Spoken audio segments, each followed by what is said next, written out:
6, innovative sales techniques. And I'm going to show you when we talk about it, but let me just mention it to you here. Look what he did. Remember how many times I've recommended you guys that book called Irresistible Offer? Okay, look what happens. He often created a sense of urgency. That's Dr. Cialdini, one of the 7 principles of sales. Created a sense of urgency with limited time deals and promotions, and encouraged customers to take the advantage of those quickly. We're going to use that strategy too. We're going to use, again, how many times I said to you put an expiration date on that piece of work? Because with no expiration date, you create no sense of urgency. Okay, so keep recorded details. Now, Brandon, and I know that with a CRM, that's really very easy today. Okay, you are going to need to get a CRM, and we use one that's really super simple. It has no marketing automation, and that's why we have it. But it does keep what we need, and you're going to need to know who purchased, who called you, when the last time you talked to them. You're going to need everything to manage your sphere of influence. You're going to need every data point. I want to know, Keith, when was the last time they came to your crawfish bowl?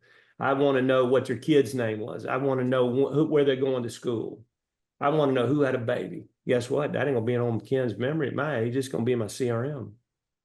And the CRM we use is called Less Annoying, a Less Annoying CRM. So if you want to make a note of it, Less Annoying CRM, we have no deal with them, but we use it, and it's fantastic. It's super easy to use, does everything you want and nothing you don't. Okay, it's just most CRMs we've used in the past took a PhD to figure out how to use it. Okay, that's over. I can't stand that. So Less Annoying CRM is the one we use. You'll love it. And it's a few bucks a month. It Brandon. I mean, Beth, and our team pays the bills. I don't see what it is. Yeah, I don't know about that one. We use HubSpot, and it's got all, HubSpot's huge. It's got all the bells and whistles, but it's got different tiers and whatnot. And we actually just use the free version, and it does perfectly fine for what we need. It has some of the automation built in that we could use, templates for emails and things like that. But we just use the free version of it, and it's great. Ken, tell us that name of the book again. Irresistible Offer. Irresistible Offer. Yeah, it's about making an effective offer, because Dan Kennedy always said to us, ever and ever and ever, direct mail, no offer, no sale. I bet these guys have heard me say that before. No offer, no sale. I mean, Yep. No offer, no sale. I mean, that's the way it works. Here's an idea. I mean, Ken, this is a little bit off topic, but maybe we can circle back. But, if you go to websites like Vistaprint, for example, they've always got some offer on their website. And you go in there, especially even if after you make a purchase, they'll say, "Hey, but wait," right?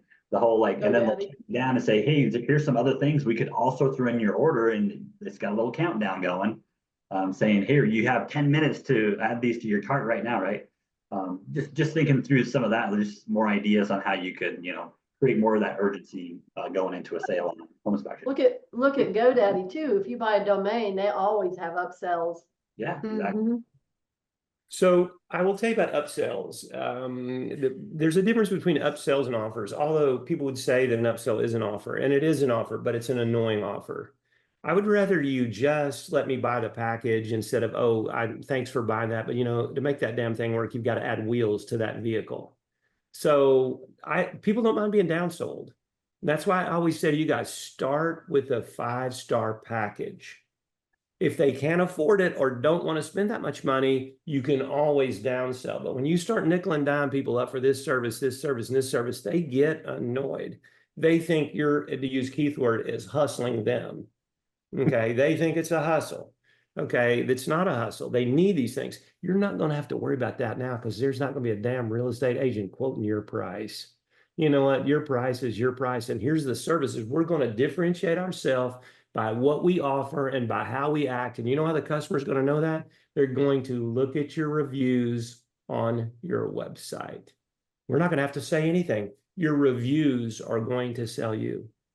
Okay. So we are going to offer more services. We're going to get more price. There's not going to be as much competition on price. It's less on price. And Keith, the more services you can offer, the more they view you as their consultant. Correct. Price is going away. Price is going away. Now, nobody's going to pay $20,000 for a home inspection. Get that. So there is some elasticity on price. But you know what happens is when when people call, when somebody calls you after the 17th and they're going on and on and on and say, well, you know, somebody got it a little cheaper. And I say, well, you know what? People, you know less, charge less. Okay, so let me ask you this. Are they offering this? Well, no, they didn't mention that. Well, did they mention this? No, they're not offering that. They didn't say that. Well, you know why the price is less? Because the value that we provided for services that you actually need are included. Quick, We don't want to nickel and dime you. here's a quick story for you, Ken. We actually, just a few weeks ago, we did, we call it mystery shopping, where we have one of our staff call up a handful of inspectors and get some price quotes. There was a handful of inspectors who were talking her out of getting like a radon test, for example. Like they talked straight up, said, oh, it's not a big deal here. It's more of a worry in like the South, Georgia and whatnot. And I'm like, it's the same gas for here, and we have just as much of it here as there. I would just blow my mind that he was talking her out of a service. Crazy. You know why, Brandon? Because he doesn't do it enough. It's a nuisance to him. And so he doesn't want to be a part of it. But you know what? People coming from radon-laden zones, they want it. I mean, we had it done here in Florida. They said, oh, in Naples, you don't have any. Guess what? It was 2.6. You know, don't tell me there's And no radon also, gas.